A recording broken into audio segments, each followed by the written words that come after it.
मेरे प्रिय मित्रों, आइए आज की स्वाध्याय के 18वीं पाठशाला में और ज्योतिष के अष्टम दिवस में आइए प्रवेश करें। पिछले 7 दिनों से हम ज्योतिष के स्नातक प्रथम वर्ष के प्रथम प्रश्न पत्र ब्रह्मांड एवं काल पर हम चर्चा कर रहे हैं। पिछले 7 दिनों से, एक सप्ताह से, और उसके अंतर्गत हमने खंड 2 खगोल और काल के बारे में समझ लिया है। अब हम खंड 3 पंचांग को समझ रहे हैं। कल की बैठक में हमने तिथि और वार के बारे में थोड़ा बहुत हमने जाना। आज हम थोड़ा तिथि वार को थोड़ा और समझते हैं। उसके बाद अगला जो हमारा जो इकाई है, दूसरी और तीसरी, विश्वविद्यालय की दूसरी और तीसरी इकाई जो है वह है, पहला है आज की बैठक का जो पहला है वह है नक्षत्र और दूसरा है योग। अर्थात इकाई दूसरी है नक्षत्र और तीसरी इकाई है योग। आइए इसको समझें। तो अब तक हम दर्शन कर चुके हैं, तिथि और वार के बारे में हम जान चुके हैं। थोड़ा तिथि को और समझते हैं। तिथि हमने कल कहा क्या है कि चंद्रमा पृथ्वी की क्या करती है, परिक्रमा करती है। तो जब परिक्रमा करती है तो उसको परिक्रमा करने में, यानी कि परिक्रमा तो वर्तुल परिक्रमा मतलब ही होता है चार, परिमन होता है चारों ओर। परिक्रमा मतलब का मतलब होता है चारों ओर घूमना। परिमन होता है चारों, और क्रमा मतलब घूमना, चलना, गति। तो गति लंबवत ना होकर के क्या करते हैं, वृत्त सर्कुलर वर्तुल गति होती है। हमने कल कहा था कि प्रश्न पूछा था कि प्रश्न पूछा जाना चाहिए, अपने आप से पूछना चाहिए कि आखिर सब वृत्त में ही, सर्कुल में ही, वर्तुल में ही क्यों घूमते हैं। गति तो वर्तुल में भी हो सकती है और क्या कहते हैं लंबवत भी हो सकती है, लेकिन नहीं, वर्तुली होती है। क्या कारण है, क्या वैज्ञानिकता है, क्या इसमें विज्ञान है, इसके अंदर क्या विज्ञान छुपा हुआ है, इसको समझना चाहिए। क्या है और कैसे है, ये प्रश्न करना चाहिए। कोई भी चीज वर्तुल में घूमती है, चाहे पृथ्वी कितनी ही लंबी जाएंगे, लेकिन अंत में क्या हो जाएगा, वर्तुल ही हो जाएगा। क्यों? पृथ्वी क्या है, गोल है, ये क्या है, वर्तुल है। तो इसलिए जितना भी लंबा जाएंगे, अंत में लास्ट में जिसकी परिधि होगी, जो उसका व्यास होगा, वो पूरा होकर क्या बन जाएगा, अंत में क्या बन जाएगा, वो एक वर्तुल ही बन जाएगा। तो ये बात समझिए, वर्तुल में ही क्यों घूमते हैं, सर्किल ही क्यों घूमते हैं। तो हमने कहा कि चंद्रमा जब घूम रहा है तो उसका वर्तुल में जब घूमेगा तो समय तो लगेगा। और दूसरी बात, यहाँ पर 3 चीज महत्वपूर्ण होते हैं, एक सूर्य, एक पृथ्वी, एक चंद्रमा। तो होता क्या है, चंद्रमा और सूर्य, अब चंद्रमा जब जाएगा, अब देखो ना, पहले तीनों यहाँ पर जो है, सूर्य, पृथ्वी और चंद्रमा जो है, इनका थोड़ा अभी अंतरिक्ष में है, आकाश में है, नभ में है, शून्य में है। तो लेकिन कुछ तो कुछ अगर हम अपनी कल्पना के हिसाब से अगर कल्पना करें तो कुछ ना कुछ उनके बीच में क्या बनता है, ऊंचे नीचे कुछ बनते होंगे। कुछ तो कुछ अगर उसको मैं ऐसे काल्पनिक रेखा खींचकर कुछ ऐसे बनाएं, कोण, कुछ तो कोण बनता होगा, कुछ तो ऊपर नीचे होते होंगे। तो लेकिन जब सूर्य और चंद्रमा में कुछ कोण बनता है, हमने कहा गति तो कर रहा है, लेकिन कुछ न कुछ क्या बनता है, कोण बनता है, कुछ न कुछ अंश बनता है, कुछ न कुछ के बीच क्या बनता है, एंगल बनता है, कुछ न कुछ ऊंच नीच होता है। तो ऊंच नीच जो भी है उससे हम इतना कितना है, इसको कभी बैठक में और समझेंगे कितने अंश का कोण बनता है। 12 अंश का कोण बनता है, और प्रतिदिन 12 अंश कोण बनता बढ़ता जाता है। एक तिथि में 12 अंश क्या क्या होता है, इतना उसका अंतराल हो जाता है, इतना अंश बनता है। कहने का मतलब है जैसे ये है, कुछ न कुछ अंश, कितना कुछ न कुछ डिग्री बनेगा। तो कितना डिग्री बनता है, 12 डिग्री बनता है। तो एक तिथि में 12 डिग्री होते हैं, 12 अंश होते हैं। ये स्मरण रहना चाहिए। ऐसी कुछ बातें, 1-2 बातें और होते हैं, उसको भी याद रहना चाहिए जो इसमें दिया हुआ है। तो बाकी वो बात तो हम करना ही है हमें आगे, लेकिन फिलहाल पहले हम सामान्य तौर पर हमें क्या समझना है कि पृथ्वी की क्या कर रहा है, चंद्रमा परिक्रमा कर रहा है। तो परिक्रमा करने में कितना वक्त लगता है, वो 30 दिन का वक्त लगता है। इसी के हिसाब में 30 तिथि कहा, 30 तिथि हमने कहा। तो तिथि हमने कहा कि तिथि जो होता है चंद्रमा की कलाएं होती है। हमने कहा ना, आपने देखा होगा कभी चंद्रमा पूरा दिखाई, पूरा मतलब पूर्ण, जो इसका आधा भाग है वो पूर्ण हमको दिखता है, कभी कम दिखता है, कभी ज्यादा दिखता है। ऐसा क्या होता है? तो अमावस्या के दिन दिखता ही नहीं है, इसका मतलब चंद्रमा गायब हो जाता है? नहीं, उसमें उसकी प्रकाश, सूर्य का प्रकाश नहीं पहुंच पाता है, पृथ्वी से वो क्या जाता है, ढक जाता है। पृथ्वी की छाया इसमें, पृथ्वी ठीक उसके सामने और चंद्रमा ठीक उसके पीछे होता है, तो इसलिए वहां पर छाया एवं प्रकाश नहीं पड़ता है, तो इसलिए हमें दिखाई नहीं देता है। लेकिन फिर धीरे धीरे क्या होता है, थोड़ा ज्यादा, और थोड़ा और ज्यादा, फिर पूर्णिमा। तो क्या होता है कि जिस दिन अमावस्या होता है, कृष्ण पक्ष अमावस्या, हमें याद रखना चाहिए कि जो भी हम कह रहे हैं कि एक वर्तुल जो है, वर्तुल को हमने दो पक्ष हमने कहा, आधे भाग को हमने मतलब पक्ष कहा और आधे भाग को भी हमने पक्ष कहा। एक पक्ष को हमने कृष्ण कहा, एक को हमने शुक्ल कहा। जहां पर अंधेरा बढ़ता जाए उसको हम क्या कहेंगे, कृष्ण पक्ष कहेंगे, और जहां पर उजाला शुक्ल बढ़ता जाएगा उसको हम क्या कहेंगे, जहां पर उजाला जो है वो शुक्ल पक्ष कहलाएगा। तो होता क्या है कि अमावस्या के दिन पूरा ही क्या जाता है, अमावस्या मतलब पूरा ही काला हो जाता है, पूरा ही अंधकार हो जाता है, पूरा हमें दिखाई नहीं देता है। शुक्ल चतुर्थी को थोड़ा सा हमें इतना दिखता है, शुक्ल अष्टमी को हमें आधा दिखता है, शुक्ल एकादशी को हमें आधे से ज्यादा दिखता है। फिर आ जाता है आधे से ज्यादा के बाद फिर पूर्णिमा जब आती है तो पूर्ण हमको दिख जाता है, मतलब आधा भाग हमें पूर्ण दिखाई देता है। और उसके बाद फिर कृष्ण पक्ष की चतुर्थी आता है तो आधे भाग का जो भाग है उसका आधे का पूरा हमें दिखाई देता है, पूरा का मतलब पूरे से ज्यादा दिखाई देता है, मतलब उसका आधा भाग जो है, आधा भाग जो है वो पूर्ण तो हमें पूर्णिमा में दिखता है। उसके बाद थोड़ा सा कम अर्थात आधे से ज्यादा हमें दिखाई देता है, आधा भाग आधे से ज्यादा दिखाई देता है, ऐसा कहें तो उचित रहेगा। और उसके बाद कृष्ण अष्टमी जब आती है तो आधा जो चंद्रमा है, आधा जो चंद्रमा हमें दिखाई देता है वो आधा हमें दिखाई देता है, आधा चंद्रमा का आधा, चंद्रमा का जो आधा भाग है वो आधा दिखाई देता है कब, कृष्ण अष्टमी को। और चंद्रमा का जो आधा भाग है वह कृष्ण पक्ष एकादशी को क्या दिखाई देता है, और उसके कम दिखाई देता है, और कम दिखाई देता है। तो ये क्या है, ऐसे में कलाएं होती हैं। हमने कहा 16 कलाएं होती हैं, 16 में से 14 तिथि होगी और कृष्ण पक्ष अमावस्या होगी, जैसे 16 कलाएं कहते हैं। कला का मतलब कुछ नहीं होता, कला का मतलब वही होता है भाग, मतलब ये कभी हमें इतना दिखता है, कभी इतना दिखता है, कभी इतना दिखता है, उसको हम कला कहते हैं। तो ये चीज है। तो हमने बताया कि ये हमने कल थोड़ा बात कल की बैठक में नहीं हो पाई, तो अभी हम आज कर रहे हैं। उसके बाद फिर वार हमने कहा क्या होते हैं, 7 वार होते हैं, रविवार, सोमवार, मंगलवार, बुधवार, बृहस्पतिवार, शुक्रवार, शनिवार, ये होते हैं। और साथ में साथ ये जो रवि, सोम, मंगल, बुध, ये क्या सब ग्रह हैं, ये 7 ग्रह प्लस 8 और 9 राहु और केतु क्या होते हैं। इसको भी राहु केतु की हम कभी बात करेंगे, लेकिन फिलहाल राहु केतु में ग्रह है, छाया ग्रह है, इसको समझे। तो ये हमने बताया कि क्या है, कृष्ण पक्ष अमावस्या को क्या था, पूर्ण दिखाई देता है हमको चंद्रमा, और शुक्ल पक्ष पूर्णिमा को हमें पूर्ण दिखाई देता है। तो हमने ये बात कर ली। और दूसरा थोड़ा यहाँ पर एक बात और ख्याल रखें कि घटी जो होता है वो क्या होता है, ढाई घटी का जो ढाई घटी जब होती है वो घड़ी जो होती है वो क्या होता है, 1 घंटे के बराबर होती है। और एक पल जो है वो ढाई पल जो है वो 1 मिनट के बराबर होता है, और ढाई विपल जो होता है 1 सेकंड के बराबर होता है, ये ख्याल रहे। तो हमने क्या कहा, ढाई घटी जो है 1 घंटे के बराबर, ढाई पल 1 मिनट के बराबर, ढाई विपल 1 सेकंड के बराबर होता है। 24 घंटे होते हैं, 60 घटी होती है, 60 घटी होती है। घटी पल विपल कहते हैं ना, तो भाई ख्याल रहे। तो थोड़ा मनुष्य की भाषा थोड़ा आधुनिक भाषा में अंतर है, प्राचीन और आधुनिक में यही अंतर है कि वहां पर यहाँ घंटे चलते हैं, वहां पर घटी चलता है। इसलिए क्योंकि प्राचीन ज्योतिष थोड़ा प्राचीन है, तो उसलिए घटी पल के बारे में पता ज्ञान होना चाहिए, और 24 घंटे तो पता ही होना चाहिए, पता ही होता है। तो ये हमने बताया। अब क्या होता है कि हमने तिथि और वार के बारे में थोड़ा समझ लिया है, आज भी थोड़ा हमने समझा, और कल भी हमने अभी समझ लिया, थोड़ा कल भी हमने समझा। अब आई इसका जो आज द्वितीय इकाई है, नक्षत्र और तृतीय इकाई योग है, आइए उसको समझते हैं। तो नक्षत्र क्या है, नक्षत्र किसे कहते हैं? नक्षत्र जो है तारामंडल के समूह को कहते हैं। नक्षत्र किसे कहते हैं? तारामंडल के समूह को कहते हैं।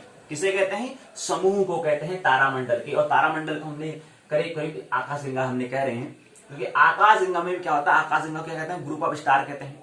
आकाशगंगा तारामंडल किसे कहते हैं? ग्रुप ऑफ स्टार, ताराओं के समूह को हम कहते हैं ग्रुप ऑफ स्टार की हम बात कर रहे हैं। तारामंडल और आकाश गंगा करीब करीब एक ही बात हम कह रहे हैं।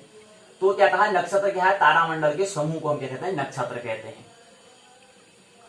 जो ये नक्षत्र की हम बात कर रहे हैं, तो हम इससे पहले ये समझे कि जो हमारा शून्य मंडल है, नभ मंडल है या आकाश मंडल जिसे हम कहें, तो शून्य मंडल या नभ मंडल या आकाश मंडल जिसे हम कहें, उसको हमने क्या कर दिया है, पूरे नभ आकाश मंडल को हमने क्या कर दिया है, 27 भागों में क्या कर दिया है, विभाजित कर दिया है। किसको करा है, पूरे आकाश या शून्य मंडल जो है, जो पूरा आकाश अंतरिक्ष जो है, उसको हमने क्या कर दिया है, पूरे 27 भागों में विभाजित कर दिया है। और 27 भागों में जब हमने इसको विभाजित किया, 27 में क्यों किया, प्रश्न, 28 क्यों नहीं, 29 क्यों नहीं, 30 क्यों नहीं, 27 क्यों किए, तो इस पर विचार करें। 27, और जो हमने 27 भागों में विभाजित किया, उन 27 को हम क्या कहते हैं, 27 नक्षत्र कहते हैं। क्या कहते हैं, नक्षत्र कहते हैं। और नक्षत्र में क्या होता है, तारामंडल के समूह को कहते हैं। यानी कि एक जो नक्षत्र है उसमें तारों के समूह होते हैं। क्या होते हैं, तारा के समूह होते हैं, उसको हम नक्षत्र कहते हैं। अब कितने तारे होते हैं इसको हम बात करेंगे बाद में, लेकिन प्रश्न फिर उतना चाहिए। हम कह रहे तो रहे कि नक्षत्र होता है तारामंडल के समूह, और तारामंडल क्या होता है, तारों के समूह को कहते हैं। तो कितने तारे होते होंगे इसमें, और कितना तारामंडल होता होगा, इस पर विचार करें। तो ये क्या है, 27 है। तो हमने इसको यहाँ पर करके दिखाया है। तो 1 से लेकर के पूरे 27 तक इसमें क्या रखा है। इसमें 8वां क्या है, पुष्य नक्षत्र आता है। और दूसरा 27 नक्षत्र कौन कौन से हैं, 27 नक्षत्र है। पहला नक्षत्र है अश्विनी, दूसरा है भरणी, तीसरा है कृतिका, चौथा है रोहिणी, 5वां मृगशिरा, छठा आर्द्रा, 7वां पुनर्वसु, 8वां पुष्य, 9वां आश्लेषा, 10वां मघा, 11वां पूर्व फाल्गुनी, 12वां उत्तर फाल्गुनी, 13वां हस्त, 14वां चित्रा, 15वां स्वाति, 16 विशाखा, 17वां अनुराधा, 18वां ज्येष्ठा, 19वां मूल, 20वां पूर्वषाढ़ा, 21वां उत्तरषाढ़ा, 22वां श्रवण, 23वां धनिष्ठा, 24वां शतभिषा, 25वां पूर्व भाद्रपद, 26वां उत्तर भाद्रपद और 27वां रेवती। ये 27 नक्षत्र हैं। ये क्या है, 27 नक्षत्र हैं। लेकिन ख्याल रहे, उत्तरषाढ़ा और श्रवण जो है नक्षत्र है, इसके मध्य में अभिजित नक्षत्र भी आता है। तो अभिजित नक्षत्र थोड़ा इसकी अंश थोड़ा कम होता है, कम भाग आता है, लेकिन फिर भी ये क्या है, उत्तरषाढ़ा श्रवण के मध्य में आता है, तो एक अभिजित नक्षत्र भी है। तो वैसे 27 में पूरी जो, अगर हम 27 भाग करें तो भाग तो पूरे आ गए हैं, लेकिन थोड़ा सा इसका भाग, थोड़ा इसका भाग लेकर के एक अभिजित बनता है, अभिजित नक्षत्र बनता है। वो वैसे इसका अन्य नक्षत्रों के अपेक्षा इसका मान वैसे ही कम होता है। तो इसलिए, लेकिन फिर भी जिक्र करना अनिवार्य है, उत्तरषाढ़ा और श्रवण के मध्य में क्या आता है, अभिजित नक्षत्र भी आता है। ये बात ख्याल रहे। अब दूसरा हमने कहा 27 नक्षत्र हैं, हमने बता दिया क्रम से। इसकी आकृति भी बनती है। हम क्या कह रहे हैं, नक्षत्र किसे कह रहे हैं, नक्षत्र कह रहे हैं कि तारामंडल के समूह को कह रहे हैं। और तारामंडल क्या होता है, तारों के समूह को हम कह रहे हैं। तो क्या होता है कि जो यहाँ पर अश्विनी है, अब अश्विनी में हमें क्या कह रहे हैं कि वहां पर तारामंडल है, तारे हैं। तो यहाँ पर क्या होता है, जो अश्विनी नक्षत्र है उसका तो नाम है, लेकिन उनकी आकृति क्या बनती है, घोड़े का मुख, जैसे जैसे घोड़े का मुंह होता है, ऐसी आकृति बनती है, ऐसी उसका स्वरूप बनता है। अगर उसको अगर यहाँ से देखते हैं, मतलब तारे ऐसे क्रम में व्यवस्थित हैं, मानो क्या हो, घोड़े का मुख हमें लगता हो, जिसे का घोड़े का मुंह होता है, ऐसे तारे यहाँ पर ऐसे क्रम में लगे हुए हैं। क्यों, क्योंकि हम अश्विनी कह रहे हैं और नक्षत्र कह रहे हैं, तारों के समूह को हम कह रहे हैं। तो तारे वहां पर किस क्रम में लगे हुए हैं, जैसे क्या लगता है, मानो क्या है, जैसे घोड़े का मुंह हो, मुख हो, ऐसा लगता है। और इसी क्रम में भरणी क्या होता है, भग लगता है, योनि जैसे होती है। ऐसे उनकी तारों की क्या होती है, आकृति की वहां पर आकृति बनती है, स्वरूप बनता है।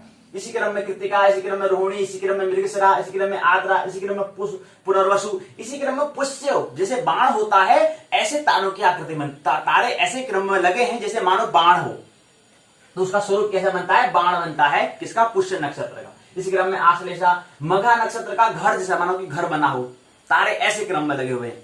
और उसी क्रम में ऐसे पूर्व फाल्गुनी, उत्तर फाल्गुनी, ऐसे सभी का क्या है, अपनी क्या है, आकृति बनती है, एक स्वरूप बनता है।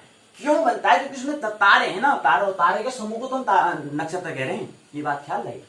तो क्या है, नक्षत्र जो है तारों के समूह को हम कह रहे हैं, या तारामंडल। और तारामंडल मतलब होता है तारों के समूह। उसके अंदर क्या है, तारामंडल के अंदर ही तारे आते हैं, इसलिए तारामंडल कह रहे हैं इसको। जैसे सूर्य सौर मंडल है, उसमें ग्रह भी आ जाते हैं, ऐसे ही तारों का भी मंडल है। अब तारामंडल कहते हुए ग्रह उसमें स्वतः ही आ जाते हैं, ये बात ख्याल नहीं। और तारा और ग्रह में अंतर ही क्या आप जानते हो, क्योंकि तारा क्या होता है, उसके अंदर खुद का क्या होता है, प्रकाश होता है। ग्रह के बारे में खुद का प्रकाश नहीं होता है, ये अंतर है। लेकिन जब तारामंडल कहना तो समझ लेना कि वहां पर ग्रह इत्यादि सभी चीज आ गई। तारामंडल कहते हैं सोलर सिस्टम भी उसमें आ जाता है, सौर मंडल भी उसमें आ जाता है, क्योंकि सौर मंडल एक सूर्य उसका होता है, उसमें साथ ग्रह होते हैं, तो इसमें एक सूर्य और ऐसे ही सौर मंडल, अनेक सौर मंडल होंगे, अनेक सौर मंडलों के समूह को हम तारामंडल कहेंगे। ऐसे ही तारों का समूह होगा, वहां पर हमें सौर मंडल नहीं होगा, वहां पर तारे हमको दिख रहे होंगे। जो अंतरिक्ष में जाएंगे तो बहुत सारा तारा दिखेगा, वहां पर सौर और होता तो हमें, क्योंकि इतना बड़ा विस्तृत, इतना बड़ा विशाल क्या है, ब्रह्मांड है, तो वहां से देखेंगे तो तारा सौर मंडल तो हमें दिखेगा ही, केवल एक तारा जैसे हल्का जैसे दिखेगा, मानो एक ही तारा हो ऐसा दिखेगा, तो वह तारामंडल हम उसको कहेंगे, तारों के समूह को।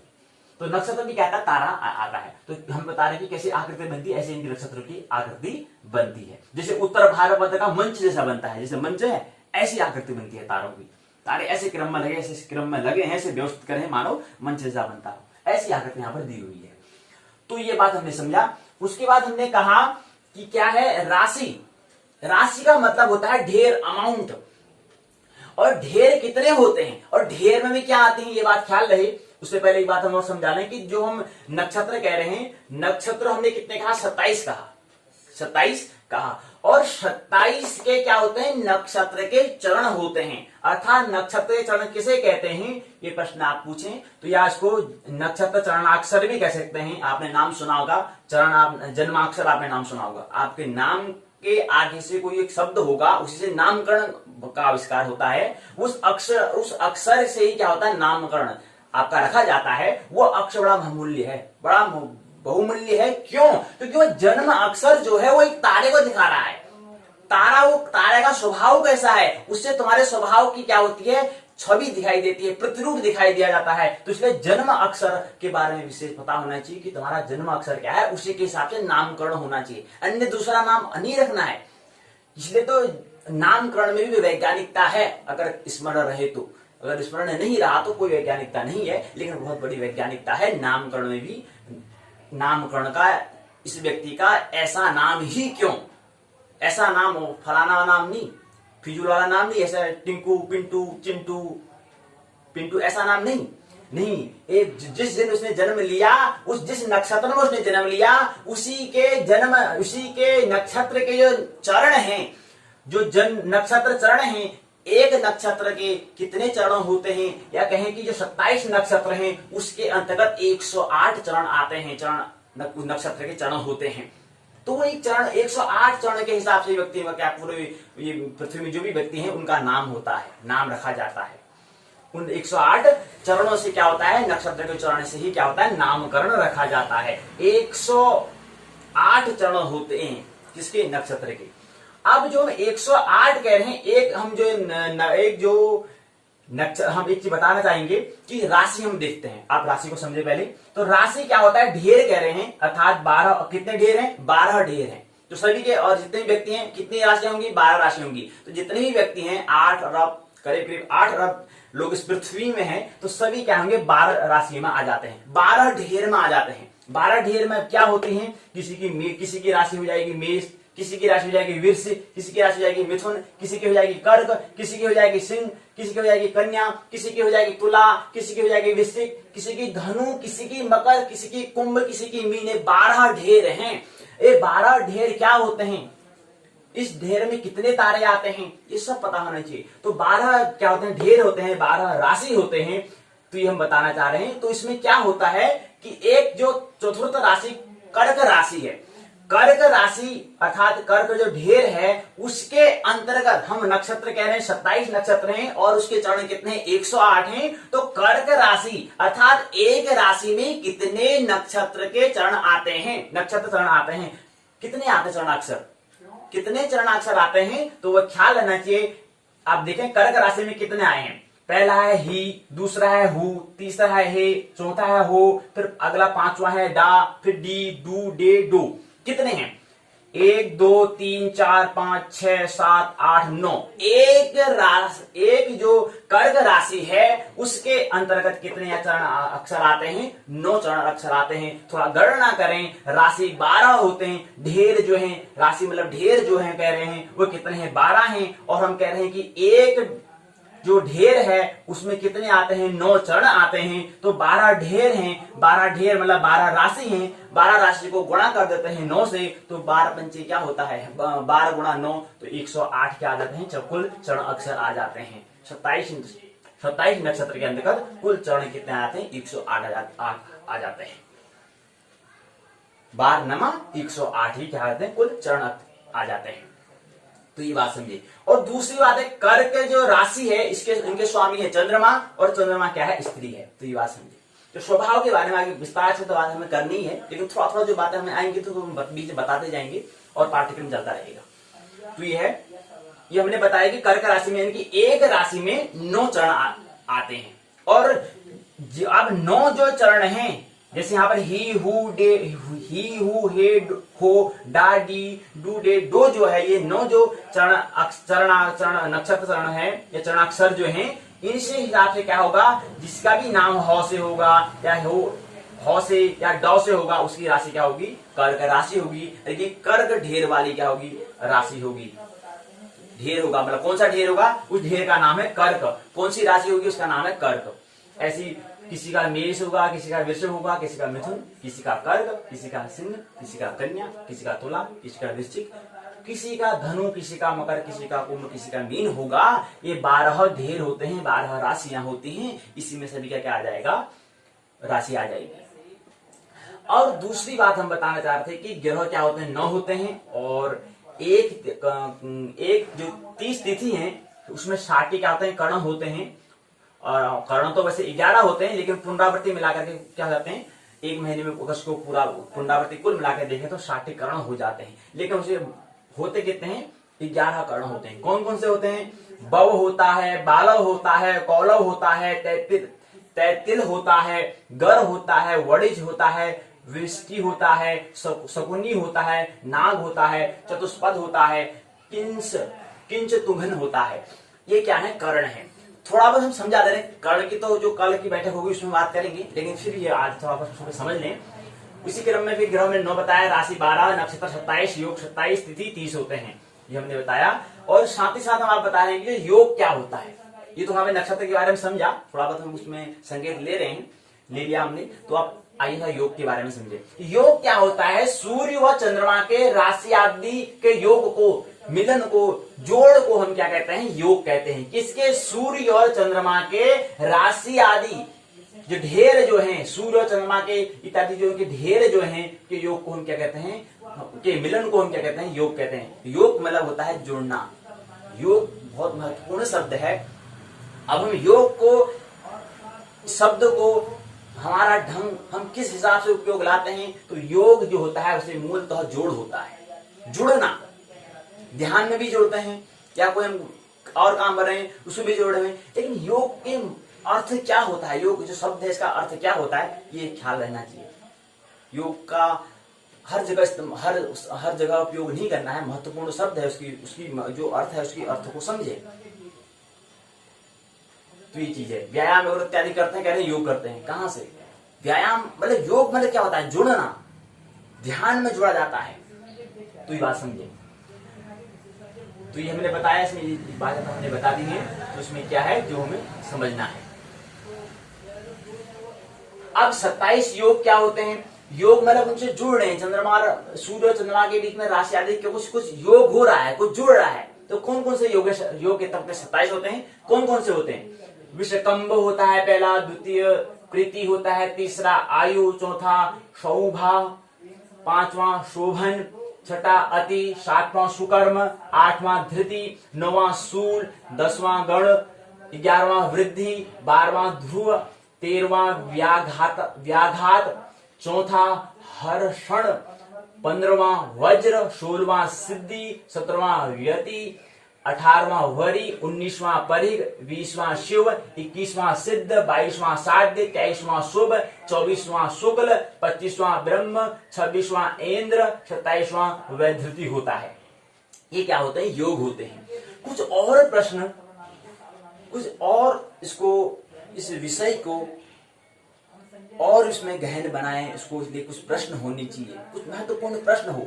ये बात तो एक विश्वविद्यालय पाठ्यक्रम में हमने लिया, लेकिन उसके बाद उसमें हमें चिंतन करना है, मनन करना है, कुछ प्रश्न पूछने हैं, तब कुछ क्या होगा, उसका उसमें कुछ रस आने वाला है। अन्न का रस नहीं आएगा, तो उसमें कुछ उसको ऐसा मनोरंजक, ऐसा इसको बनाना है कि अभी हम इसको पढ़ लिया, इसके बाद में कुछ ऐसे और क्या चीज हम जोड़ सकते हैं, और इसमें योग में क्या और जैसी बातें होती होंगी, ये सब इसमें देखेंगे। आगे बैठक होती रहेगी, होने वाली है, क्योंकि अब चली गया है, प्रारंभ हो चुका है, तो ये आप चलती रहेंगी बैठकें, तो उस पर आप क्या करेंगे? विचार करेंगे, तो आखिर होता क्या है। तो समय का उपयोग हमें करना है सृजन दिशा में, या हम इसकी विपरीत दिशा में भी उपयोग कर सकते हैं और सृजन दिशा में भी कर सकते हैं। विध्वंस और सृजन दो चीज होता है, तो कहाँ पर हमें अपनी ऊर्जा का व्यय करना है, ये आप विचार करेंगे। तो ये बात हमने बता दी। अब देखें थोड़ा विश्वविद्यालय का जो पाठ्यक्रम है उसको समझते हैं।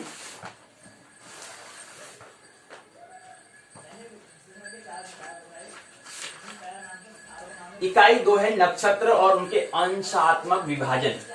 इकाई प्रश्न पूछा है, पहला सबसे पहले प्रश्न पूछो, छोटा अंक है, छोटा लघु प्रश्न पूछा है, नक्षत्रों के नाम लिखिए। अभी बताया हमने, अश्विनी, भरणी, कृत्तिका से लेकर के 27 नक्षत्रों के नाम लिखिए पूछ रहा है। अगला है नक्षत्रों के क्रम को बताते हुए इसकी उत्पत्ति का वर्णन करो। नक्षत्र का क्रम तो ये हो गया, अब कह रहे हैं कि उनकी इनकी उत्पत्ति कैसे हुई, उसके बारे में बताओ। पता है कैसे उत्पत्ति? अश्विनी, भरणी, कैसे उत्पत्ति हुई, इसके बारे में पूछा है। और अगला प्रश्न पूछा है कि नक्षत्रों की उत्पत्ति के विषय में वैदिक साहित्य में क्या वर्णन मिलता है, बताइए। अभी आगे बैठक करेंगे कि नक्षत्र, हम प्रश्न तो पूछ दो, प्रश्न है, प्रश्न पूछा जा रहा है, तो प्रश्न समझे, तो प्रश्न समझ में आ रहा है तो अगले दिन फिर प्रश्न की उसकी तैयारी करेंगे। तो प्रश्न ये पूछा है कि नक्षत्रों की उत्पत्ति के विषय में वैदिक साहित्य में क्या वर्णन है। और नक्षत्रों के क्रम को तो हम समझ में आ गया, लेकिन नक्षत्र कैसे उत्पन्न हुए, कैसे इसकी उत्पत्ति हुई, इसके बारे में बताओ। तो ऐसा प्रश्न पूछा है। तो पहले इकाई की संरचना आई, पहले इसको समझे, पहले पाठ को समझे, तो प्रश्न हमने समझ लिया। अब है इकाई की संरचना, प्रस्तावना, उद्देश्य, नक्षत्र परिचय, नक्षत्र क्रम और अंशात्मक विभाजन, नक्षत्र का साधन। नक्षत्र का साधन भी करना है, थोड़ा यहाँ पर गणित का उपयोग होगा, क्योंकि ज्योतिष से ही क्या है, गणित का आविष्कार हुआ है, तो यहाँ पर नक्षत्र का साधन करना आना चाहिए, गणना करनी चाहिए। नक्षत्र कैसे हम गणना करेंगे, तो ये भी देखें। बोध प्रश्न है, सारांश, पारिभाषिक शब्दावली, बोध प्रश्न के उत्तर, सहायक पाठ्य सामग्री और निबंधात्मक प्रश्न है। तो यहाँ पर क्या है कि ये कह रहे हैं कि तृतीय खंड के अंतर्गत द्वितीय इकाई नक्षत्र क्रम और अंशात्मक विभाजन का नाम की क्या है, इकाई है, ये प्रस्तावना में। उद्देश्य में बता रहे हैं नक्षत्र क्या है, नक्षत्रों का क्रम किस प्रकार से है, सैद्धांतिक रूप से नक्षत्रों का अंशात्मक विभाजन किस प्रकार से किया जाता है, नक्षत्रों का क्या महत्व है, नक्षत्रों में विशेष क्या है, नक्षत्र परिचय बताया है। कह रहे हैं कि राशि मंडल के तुल्य 27 विभाग किए गए हैं।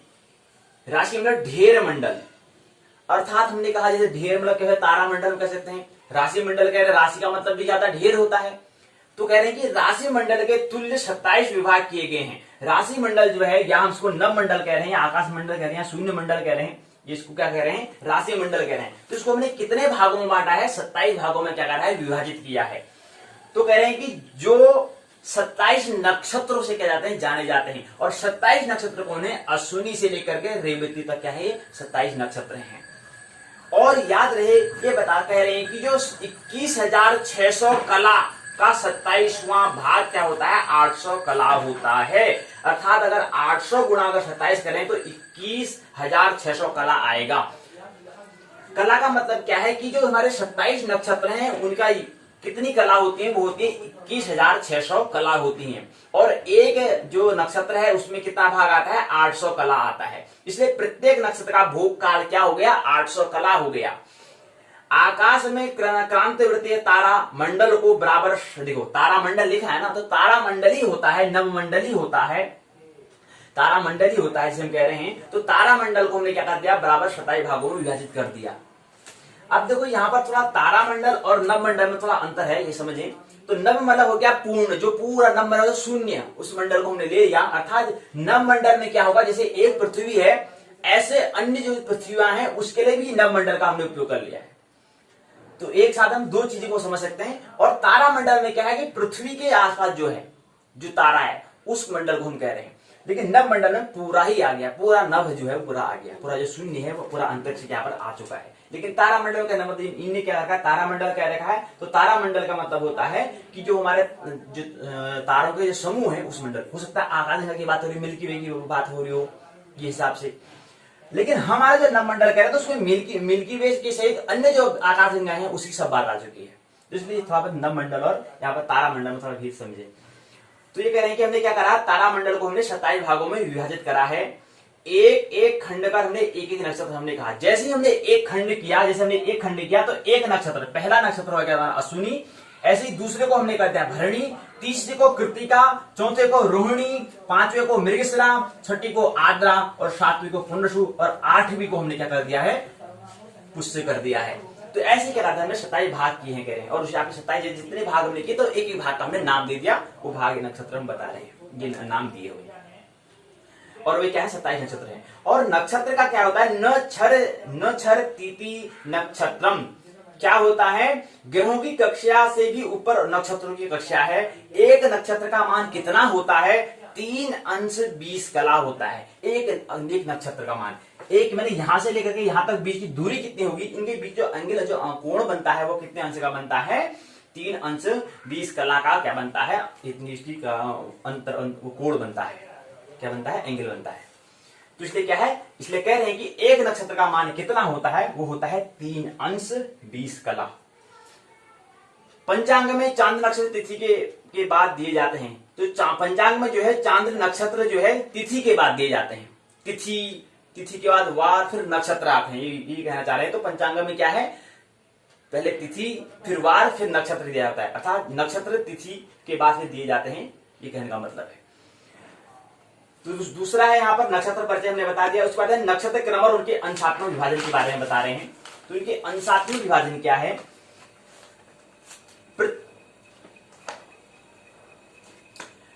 हमने कहा कि क्या है, 12 राशियों को हमने 27 नक्षत्रों में बांटा है। हमने बात यहाँ पर कर ली है कि 12 राशि कौन है, 12 ढेर कौन से हैं, मेष वृष मिथुन कर्क सिंह कन्या तुला वृश्चिक धनु मकर कुंभ मीन, जो है 12 जो ढेर हैं, 12 जो राशियां हैं, इसको हमने 27 नक्षत्रों में बांटा गया है। तो 12 राशियों को लेकर क्या है 27 नक्षत्रों में। ये बात को थोड़ा समझे, थोड़ा गणित को समझे। ये 12 राशि जो है उसको हमने 27 नक्षत्र में, और 27 नक्षत्र जो है उसके जो नक्षत्र हैं, एक नक्षत्र में क्या होता है 9 चरण होते हैं। एक राशि में क्या होते हैं 9 चरण होते हैं। तो मतलब 12 गुणा 9 करते हैं तो 108 आता है। तो 12 राशि जो है 12 और गुणा 9 करा तो 108 आता है। तो कहने मतलब ये बताना चाह रहे हैं कि क्या है कि ये इसको हमने 12 जो राशि है, 12 राशि जो बता रहे हैं ये किसमें है, 27 नक्षत्रों में हमने बांटा गया है। और 27 नक्षत्रों की जो नक्षत्र हैं उसके चरण कितने होते हैं, 108 होते हैं, ये कहने का मतलब है। मतलब 12 जो राशि है उसको 27 नक्षत्रों में कैसे बांटा है, तो उसको समझने के लिए क्या करना होगा, 12 राशि को हमें 27 नक्षत्रों के जो 27 जो नक्षत्र उनके चरण अक्षर में पता होनी चाहिए, तब जाके हमें बात समझ में आएगी। 12 राशियों को 27 नक्षत्रों में बांटा, कैसे बांटा, तब बात हमें समझ में आएगी। तो ये बात जो लिखा है कि 12 राशियों को 27 नक्षत्रों में बांटा, कैसे बांटा है, क्योंकि जो है कि 108 चरण अक्षर होते हैं और 108 के अंतर्गत क्या जाते हैं 27 नक्षत्र आ जाते हैं। और 108 जो है उसको हमने 12 गुणा 9 करते हैं तो 108 आता है। तो ये बात समझ में ऐसे आएगी।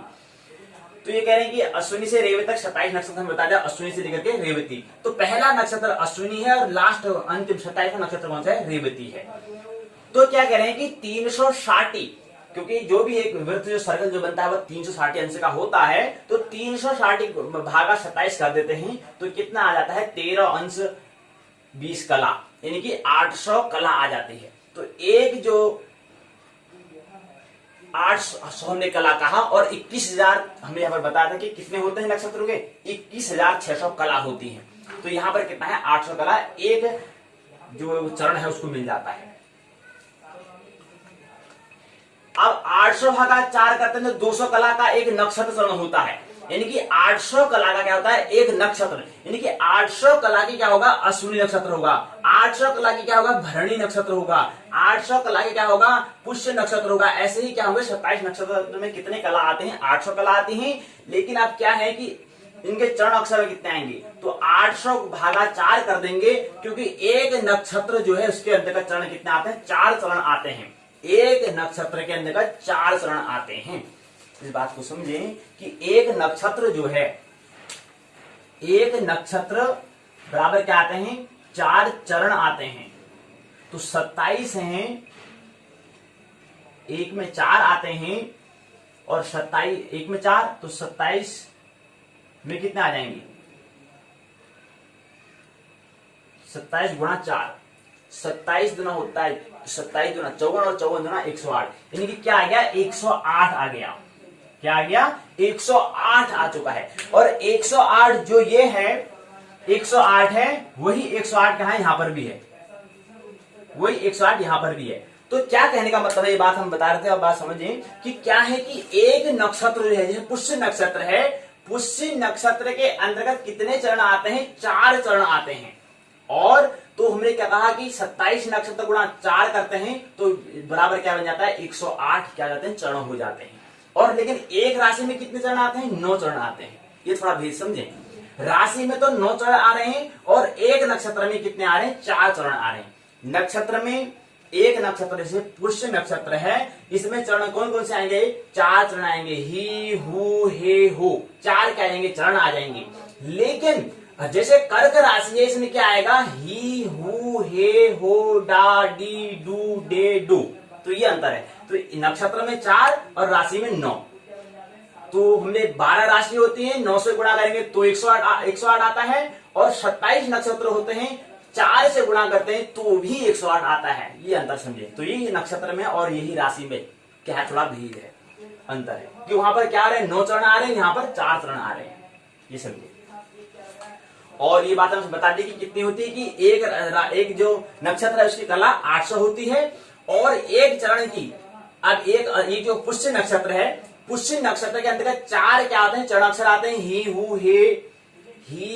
हूं हे हो आता है। तो उसमें हूं जो है हूं की कितनी कला होगी वो होती है 200 कला होती है। ये समझे। तो 200 कला इसकी है, 200 इसकी है, 200 इसकी है, 200 इसकी है, तब जाके क्या बनता है जो पुष्य नक्षत्र है उसके अंदर जो 4 चरण है तब जाके इसकी 800 कला बनती है। और टोटल एक 8 इसकी बनती है, एक नक्षत्र की 800 कला है, तो 27 की कितनी हो जाएगी 21,600 क्या हो जाएगी कला हो जाएगी। ये समझे।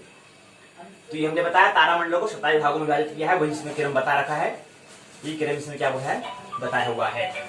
उसके बाद शुभ और अशुभ नक्षत्र क्या होते हैं ये पता होना चाहिए। इसमें बताया हुआ है कि शुभ नक्षत्र कौन से नक्षत्र में जन्म व्यक्ति लेता है तो उसके लिए कौन लाभ करेगा या शुभ करेगा, क्या शुभ प्रभाव पड़ेगा, अच्छा प्रभाव पड़ेगा तो उसको शुभ, अगर विपरीत प्रभाव पड़ेगा तो उसको अशुभ कहेंगे। शुभ और अशुभ क्या प्रभाव पड़ता है तो क्या कह रहे हैं कि नक्षत्रों के गुण के अनुसार क्वालिटी के हिसाब से क्या होते हैं 7 प्रकार होते हैं। पहला ध्रुव, दूसरा चर, तीसरा उग्र, चौथा मिश्र और 5वां लघु, छठा मृदु और 7वां तीक्ष्ण संज्ञक नक्षत्र होते हैं। नामक क्या होते हैं संज्ञक, संज्ञा मतलब होता है नाम, संज्ञा थोड़ा संस्कृत शब्द है और नाम थोड़ा हिंदी शब्द है। तो क्या कह रहे हैं तीक्ष्ण संज्ञक नक्षत्र है, मतलब नामक तीक्ष्ण नामक क्या है नक्षत्र है। ये बात समझे। फिर बताया कि ध्रुव नक्षत्र और उनके कितने कर्म के बारे में बता रखा है कि जो 27 नक्षत्र उसको हमने 7 भागों में बांटे हैं। तो उसी के हिसाब से ध्रुव, चर, उग्र, मिश्र, लघु, मृदु, तीक्ष्ण संज्ञक नक्षत्र क्या है उसके स्वभाव के बारे में, उनके कृत्य कर्मों के बारे में, उनके ध्रुव नक्षत्र के बारे में, शुभ अशुभ के बारे में 7 भागों में बांटे हैं। तो 27 नक्षत्र के बारे में और उसके अंतर्गत 108 जो चरण है वो उसके स्वभाव के बारे में हम समझ सकते हैं। लघु नक्षत्र उनके कृत्य कर्म क्या है इसके बारे में, मृदु नक्षत्र हुए कृत्य कर्म के बारे में, तीसरे वो जो 7 बता रहे हैं उसके बारे में यहाँ पर बताया हुआ है उनको। उसके बाद क्या है नक्षत्र का साधन कैसे करते हैं, कैसी गणना करते हैं। तो अभी हमने कहा कि क्या होते हैं, इतना बात तो हम समझ गए हैं अभी की बैठक में कि क्या होता है कि एक जो अश्विनी नक्षत्र है उसकी कला 800 होती है और जो पूरे 27 नक्षत्र हैं उनका पूरी कला जो होती है वो 21,600 कला होती है। और जो पुष्य नक्षत्र है उसका जो पहला जो अक्षर ही है या दूसरा हूं है या तीसरा हे है या चौथा हो है, उसका पहला मतलब जो पहला या कोई भी जो चरण है उसका एक का मान एक चरण जो अक्षर है उसका मान कितना होता है, 200 कला होता है। तो ये तो हम समझ गए। अब गणना कैसे करने पड़ती है, उसके लिए फॉर्मूला है यह कि एक नक्षत्र गुणा चंद्र कला भागा 800 बराबर लब्धि प्लस धन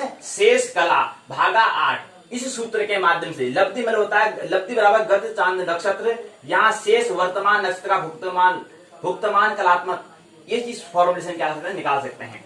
और इसी के क्रम में क्या होता है कि नक्षत्र से घटी पल इत्यादि मान ज्ञात करने के लिए हमें क्या करना पड़ता है, पुनः अनुपात करना होगा। यदि चंद्र गति कलाओं में एक दिन में 60 घटी पाते हैं तो चंद्र की भुक्त और भोग्य कलाओं में क्या होगा, 60 घटी गुणा भुक्त कला भागा चंद्र गति कला बराबर वर्तमान नक्षत्र का भुक्तमान घटी पर आ जाएगा। ये फॉर्मूला था, गणित का यहाँ पर उपयोग हो रहा है साधन करने के लिए, गणना करने में तो गणित का ही उपयोग होता है। 60 घटी गुणा भोग्य काल भागा चंद्र गति कला बराबर वर्तमान नक्षत्र का भोग्यमान घटी बल, भुक्त प्लस भोग्य बराबर नक्षत्र का पूर्ण भोग्यमान तथा घटी बल आत्मा आ जाता है। तो भुक्त प्लस भोग्य बराबर नक्षत्र का पूर्ण भोग्यमान आ जाता है। नक्षत्र मान पंचांग में नक्षत्र कहलाता है। नक्षत्र का जो मान पंचांग में दिया होगा उसको हम चांद्र नक्षत्र हम कहेंगे। इस चीज में ढेर सारी बातें बताई हुई है। नक्षत्र वृद्धि क्या होता है, नक्षत्र क्षय क्या होता है। नक्षत्र वृद्धि में क्या होता है,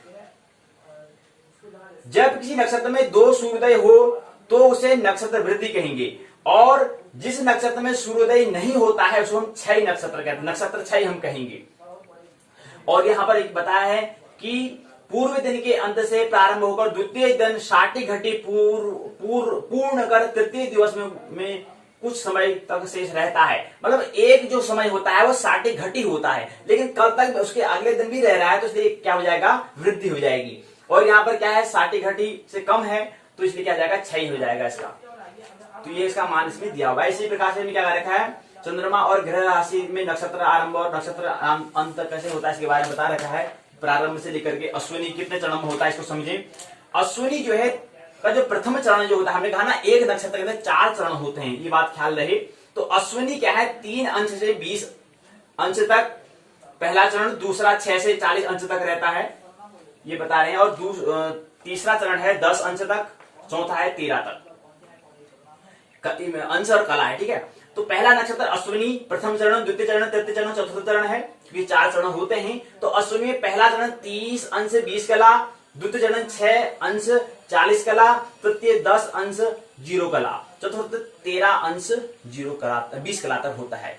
इस क्रम में भरणी है 16 40 20 0 23 20 26 40, कृतिका है 30, उसके बाद फिर क्या है 1 से 3 अंश और 20 कला, 1 से 6 अंश 20 40 कला है, 1 से लेकर के 10 अंश तक है।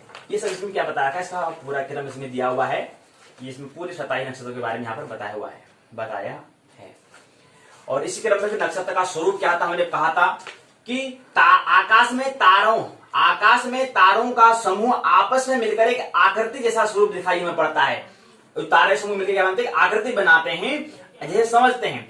नक्षत्र और स्वरूप, अश्विनी नक्षत्र है उसका घोड़े का मुख बनता है। भरणी जो है भग यानी कि योनि जिसकी क्या बनती है, आकृति बनती है। तो क्या बनते हैं कि तारे ऐसे क्रम में लगे तो आकृति इस तरह बनती है। कृतिका छुर बनता है, रोहिणी सकट बनता है, मृगशिरा हिरण का सिर बनता है, आर्द्रा मणि जैसा बनता है, पुनर्वसु ग्रह जैसा बनता है, पुष्य बाण बनता है, आश्लेषा चक्र बनता है, मगा घर बनता है, पूर्व फाल्गुनी मचान बनता है, उत्तर फाल्गुनी ससैया बनता है, ससैया, और हस्त हाथ बनता है, चित्रा मोती बनता है, स्वाति मूगा बनता है। ये क्या बनती है, तारों की ऐसी आकृति बनती है। उसी क्रम में अगला है विशाखा तोरण, अनुराधा मणि, ज्येष्ठा कुंडल, मूल सिंह पुच्छ सिंह जैसा, मतलब शेर जैसा पूंछ जैसा बनता है, ऐसी आकृति हमें दिखाई देती है। सिंह पुच्छ, उत्तरषाढ़ा हाथी दांत कह सकते हैं इसको, उत्तरषाढ़ा मचान, अभिजित त्रिकोण, श्रवण विष्णुपाद, धनिष्ठा मृदंग, सतविषा वृत, पूर्व भाद्रपद जो है मंच जैसा बनता है, उत्तर भाद्रपद यमला बनता है, रेवती में मृदंगाकार बनता है। ऐसी आकृति बनती है। तो ये आकृति हमें कभी कल्पना शक्ति से क्या करना चाहिए, अंतरिक्ष में भ्रमण करना चाहिए। राशि वृत्त क्रांति वृत्त होता है निर्णय वाला स्थिर नक्षत्र संबंधी भोग। आकाश स्थिति के ऊपर दृश्य खाली स्थान। आकाश मतलब शून्य। आकाश मतलब जैसे हम आंख खोलते हैं तब से आकाश शून्य प्रारंभ हो जाता है, ये बात ख्याल रही। ऐसे नहीं आकाश में ऊपर ही आकाश देखेंगे, घर से बाहर जाएंगे तब देखिए आकाश देखेंगे, ऐसा नहीं। जैसे आंख खोलते हैं तो हमें आकाश शून्य हमें दिखाई देता है।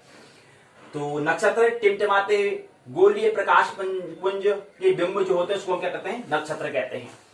ग्रह भ्रमणशील गोलीय स्थिर प्रकाश पुंज। विधि तरीका प्रकार। लब्धि में होता है भागफल। भुक्त में होता है बीताकाल भोग्य आने वाला। अनुपात एक रूपक गति से साधिक निष्पत्ति।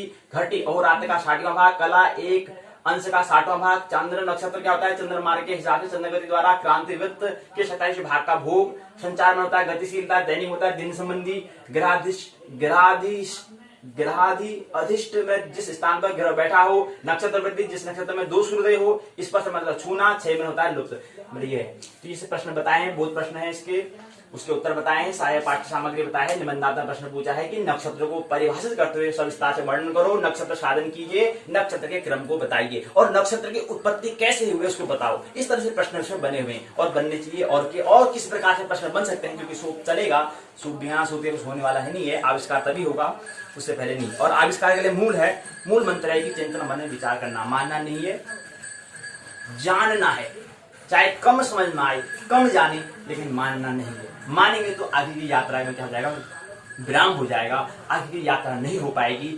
जो हम मोक्ष निर्माण की बात करते हैं, बुद्धत्व को प्राप्त होने की बात करते हैं, आनंद महोत्सव पूर्व जीवन की बात करते हैं, उस पर क्या हो जाएगी, रुकावट आएगा, व्यवधान आ जाएगा। इसलिए मानना नहीं है, जानना है। मेरी बातों को इतने प्रेम पूर्वक शांति पूर्वक सुना, बहुत बहुत अनुग्रहित हूँ। अंत में सबके भीतर बैठे हुए परमात्मा को प्रणाम करता हूँ। मेरा प्रणाम स्वीकार करें।